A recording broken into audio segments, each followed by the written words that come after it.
احمد بھائی، رسائل و مسائل کے جو فقہی مسائل میں باب جو فقہی مسائل ہیں اس میں اگلا سوال جو ہے وہ مولانا مودودی سے پوچھا گیا موجودہ کفر و فسق کے نظام میں جو ہے ذریعہ معاش کے بارے میں۔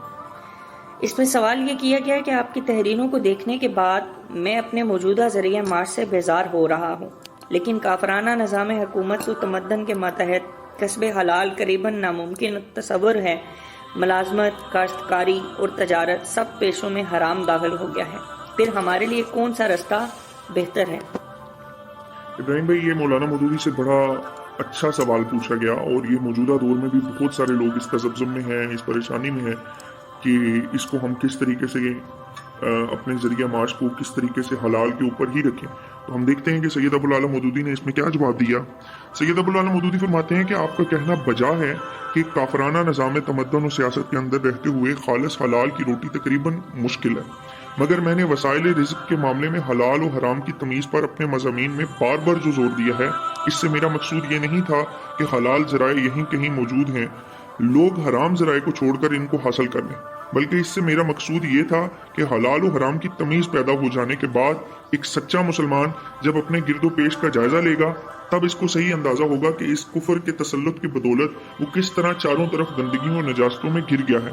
پھر اگر واقعی وہ پاکیزگی کا خواہاں ہو تو اس کے اندر اس نجازت خیز نظام کو مٹانے اور بدلنے کا شدید جذبہ پیدا ہوگا، اور وہ ہر آن اس نظام سے سخت نفرت اور کراہت کرے گا۔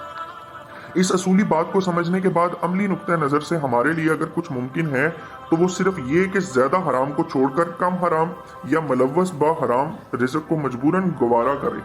خالص حلال کی قید کے ساتھ زندگی کا سامان بہم پہنچانا اس نظام کے اندر رہتے ہوئے ممکن نہیں ہے۔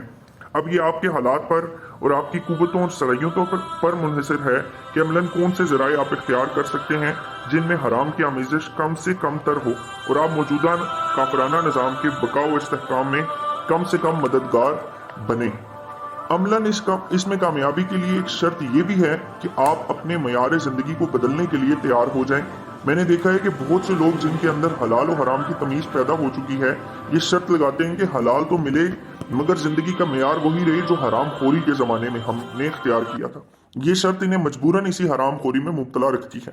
حلال خوری پر آدمی قائم اسی وقت رہ سکتا ہے جبکہ وہ اس امر کا فیصلہ کر لے کہ کھانا بہرحال حلال ہی ہے، قطع نظر اس سے کہ وہ پلاؤ ہو یا چٹنی، پہننا بہرحال حلال ہی ہے، خواہ وہ نفیس کپڑے ہوں یا ٹاٹ کا پیوند لگا ہوا گاڑا۔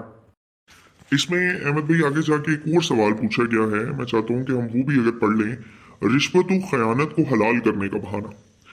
سوال یہ کیا گیا ہے کہ سرکاری اہلکاروں کو جو نذرانے اور ہدیے اور تحفے ان کے طلب اور جبر و اکراہ کے بغیر کاروباری لوگ اپنی خوشی سے دیتے ہیں، انہیں ملازمت پیشہ حضرات بالعموم جائز سمجھتے ہیں اور کہتے ہیں کہ یہ رشوت کی تعریف میں نہیں آتا، اس لیے یہ حلال ہونا چاہیے۔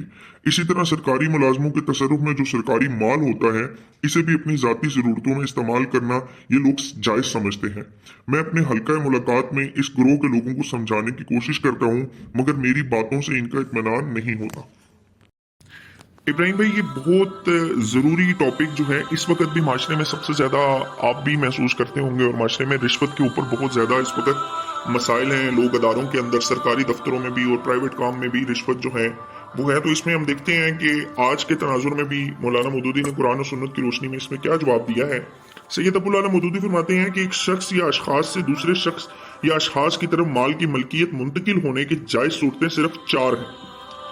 ایک یہ کہ حبہ یا عطیہ ہو برضا و رغبت، دوسرا یہ کہ خرید و فروخت ہو آپس کی رضامندی سے، تیسرا یہ کہ خدمت کا معاوضہ ہو باہمی قرارداد سے، اور چوتھا یہ کہ میراث ہو جو ازروئے قانون ایک کو دوسرے سے پہنچتا ہے۔ ان کے ماسوا جتنی صورتیں انتقال ملکیت کی ہیں سب حرام ہیں۔ اب دیکھنا چاہیے کہ جو روپیہ ایک افسر یا اہلکار کسی صاحب غرض سے لیتا ہے یا جو استفادہ وہ اس مال سے کرتا ہے، وہ دراصل پبلک کا مال ہے اور پبلک کاموں کے لیے اس کے تصرف میں دیا جاتا ہے۔ اس کی حیثیت کیا ہے؟ ظاہر ہے وہ خرید و فروخت اور میراث کی تاریخ میں تو آتا نہیں، پھر کیا وہ ہبہ یا عطیہ ہے؟ اس کا فیصلہ کرنے کے لیے ایک سوال کا جواب کافی ہے۔ کیا یہ ہبہ یا عطیہ ایک اہلکار کو اسی صورت میں بھی ملتا ہے جبکہ وہ اس منصب پر نہ ہو؟